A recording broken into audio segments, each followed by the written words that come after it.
የኢትዮጵያ ንግድ ባንክ ክልሎች የራሳቸውን ባንክ መክፈት መጀመራቸው አሁን ላይ ተጽዕኖ ባያሳድርብኝም ለወደፊት ግን እንደ ስጋት አየዋለሁ ብሏል። ባንኩ በሕዝብ እንደራሴዎች ምክር ቤት ለመንግስት የልማት ድርጅቶች ጉዳዮች ቋሚ ኮሚቴ የ8 ወራት ስራ አፈጻጸሙን ባቀረበበት ወቅት ነው ይሄን ያለው።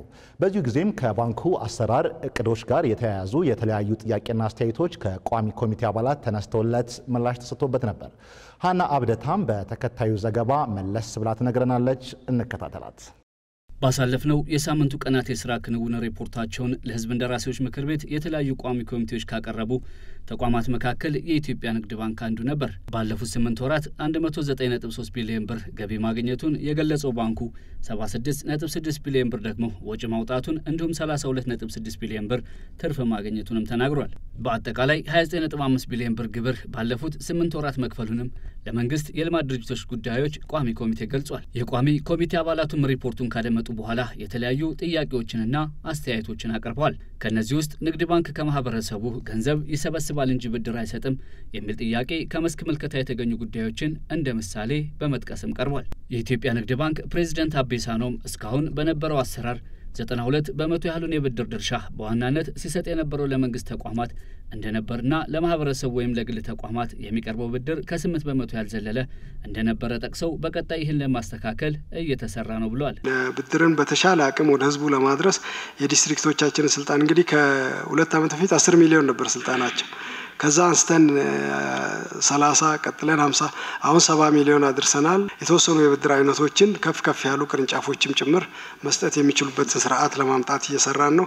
ይሄ ትልቁ የመንግስት ገንዘብ እየተመለሰ ከሄደ ኢትዮጵያ ንግድ ባንክ እያንዳንዱ ቤተሰብ ጋር በብድር ይደርሳል የሚል ሐሳብ ነው ያለን። እስካሁን ቅድም ባልኩት ምክንያት በብዛት የመንግስት ፕሮጀክቶች ላይ ታጥረን ስለቆየን በብድር ህዝባችን ጋር ደርሰናል ብለን አናምንም። ባለፉት 8 ወራት 264.6 ቢሊዮን ብር ብድር ነው ያቀረብኩት ያለው ባንኩ አሁን ላይ 88 በመቶ ለግሉ ዘርፍ ብድር እየሰጠ መሆኑን አንስቷል። ይህ እንዳለ ሆኖ ቋሚ ኮሚቴው ባዘጋጀው ውይይት ከአገልግሎት ክፍያ ጋር በተያያዘ ደንበኞች በኤቲኤም ጭምር ገንዘብ ሲያወጡ ቫት እንዲከፍሉ ይደረጋል። ይህ ለምን እንደሆነ ማብራሪያ እንዲሰጥ ሲሉ የምክር ቤቱ አባላት ጠይቀው ነበር። የንግድ ባንክ ፕሬዝዳንቱም እናንተ ያወጣችሁትን ህግ ነው እያስፈጸምን ያለነው ሲሉ ምላሽ ሰጥተውበታል። ስለዚህ ደንበኞቻችን ለምሳሌ 5 ብር እኛ የአገልግሎት ክፍያ ካስከፈልን 75 ሳንቲም ቫት ለመንግስት ይከፈላል ማለት ነው። ይሄን ደግሞ ይሄው የተከበረው ምክር ቤት ያጸደቀው አዋጅ ያመጣው ነው። እንደ አዋጁን ስታጸድቁም ጊዜም እንዲኖረን ሳይደረግ አሁን ከአስፈጻሚ አካላት ጋር ችግር ውስጥ ገብተናል። ብዙ የቴክኖሎጂ ለውጥ ይፈልጋል። ቫቱን ለመተግበር ያልተዘጋጀ ሴክተር ነው። ኢሚዲየትሊ ስራ ላይ እንዲውል ነው አዋጅ የወጣውና ወደ ለመተግበር የቻልነው ከኦክቶበር 1 ጀምሮ ነው። ግብር አስከፋዩ አዋጁ ከወጣበት ጊዜ ጀምሮ ወደ ኋላ ሄዳችሁ ካልከፈላችሁ ከደንበኞቻችን ያልሰበሰብነውን ቫት የመጠየቅ ዲስፒዩት ሁሉ ገጥሞናል። ሌላው በቋሚ ኮሚቴ ውይይት ላይ የተነሳው ጉዳይ በገጠራማው አካባቢ አሁንም የባንክ ተደራሽነት ዝቅተኛ ሆኖ ሳለ ትርፍ ላይ በማተኮር 18 ቅርንጫፎች መዘጋታቸውን በማንሳት ቅርንጫፎቹን ከመዝጋት ይልቅ ለማስፋፋት ለምን አልተቻለም የሚለው ጉዳይ የሚገኝበታል። የባንኩ ፕሬዝዳንት አቤ ሳኖም ባንኩ ከዘጋቸው ቅርንጫፎች ውስጥ 15ቱ በአዲስ አበባ የሚገኙ እንደነበሩ በመጥቀስ ነው ምላሽ የሰጡት።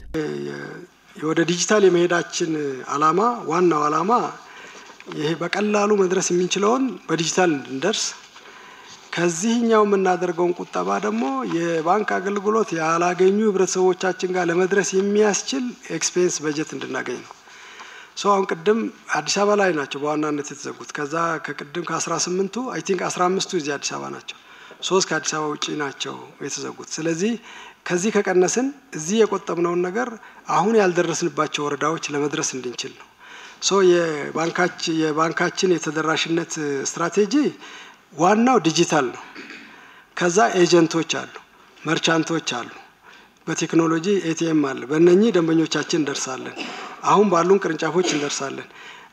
ከቅርንጫፍ ሪደንደንት በሆነበት ቦታ እንዘጋና በዚህ በቆጠብነው ቅርንጫፍ ደግሞ ቅርንጫፍ ያልደረሰበት ቴክኖሎጂ የማይደርስበት ህዝቡ በብዛት ቴክኖሎጂ መጠቀም የማይችልበት አካባቢ ወርደን ደግሞ ቅርንጫፍ እንከፍታለን ነው። ለአካባቢው ተመጣጣኝ የሆኑ ቅርንጫፎች እንከፍታለን ነው። ጥያቄው ያነሱት ቦርደር አካባቢ ቅርንጫፎቹን እንከፍታለን።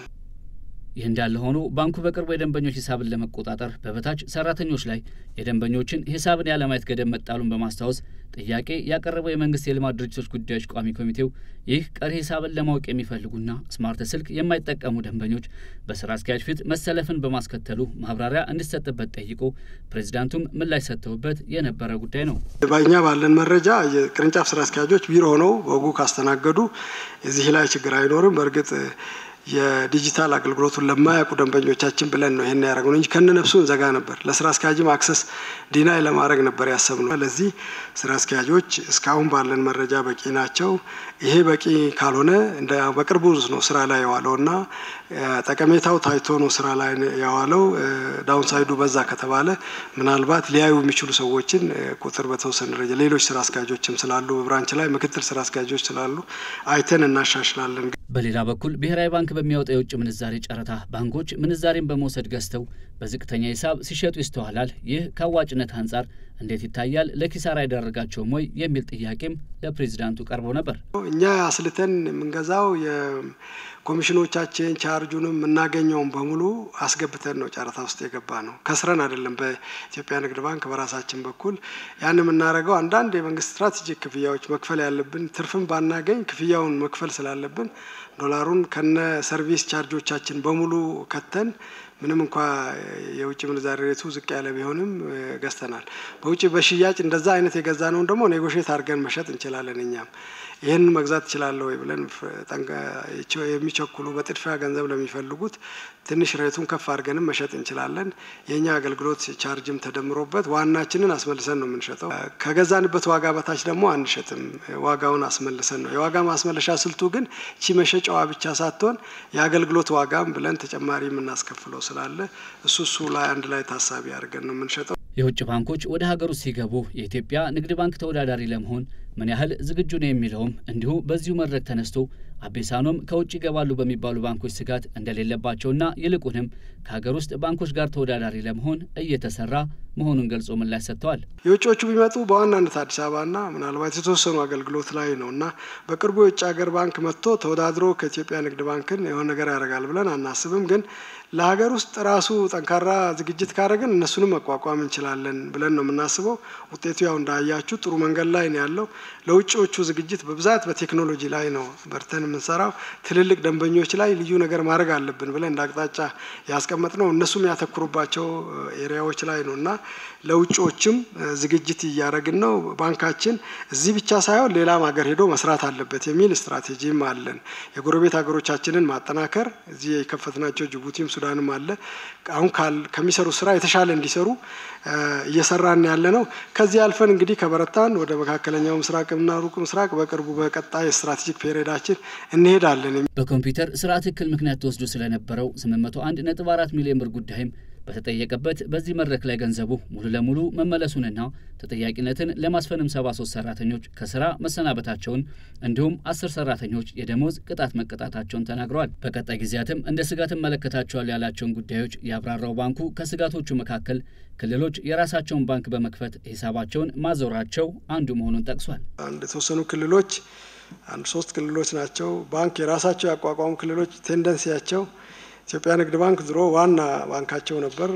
ሌላ ባንክ ዋና ባንካቸው ማድረግ የጀመሩ ለአሁኑ ያመጡብን ትልቅ ኢምፓክት የለም። ፐርፎርማንሳችን ጥሩ ነው እንዳያችሁት። ግን አቅጣጫው ስለሚያሰጋን ነው የምናነሳው። ለወደፊት አቅጣጫው ወደ ራሳቸው ባንክ የመሄዳቸው ኢትዮጵያ ንግድ ባንክ የራሳቸው እንዳልሆነ የማሰብ አልፎ አልፎ የሚታይባቸው በተለይ ወደ ወረዳ ስንወርድ አመለካከቱ በርሸት ይላል። ከላይ ያሉ ኃላፊዎች ጋር እንኳን እንደዛ ችግር ባይኖርም አንዳንዴ እያወዳደሩ በአገልግሎትም ላይ የሚለያዩበት የኛ ልጆች ቅድሚያ የማይሰጡበት ሁኔታ ይታያል። ይህን እንደ ስጋት ነው የምናየው። የሰላምና ደህንነት ችግር እንዲሁ ሌላው ስጋት መሆኑ የተገለጸ ሲሆን ይህም በተለይ ችግር ባለባቸው አካባቢዎች ብድር ለመስጠት ደንበኞች ያሉበትን ሁኔታ ለማጣራት ባለሙያዎች እንዲቸገሩ እንደሚያደርግ ተገልጿል። ከዚህ በተጨማሪ የውጭ ምንዛሬ ግብይቱ ተለዋጭ መሆኑ በኮንትራት በሚሰሩ ስራዎች ላይ እክል እንደሚፈጥርም በዚሁ መድረክ ሲነገር ሰምተናል።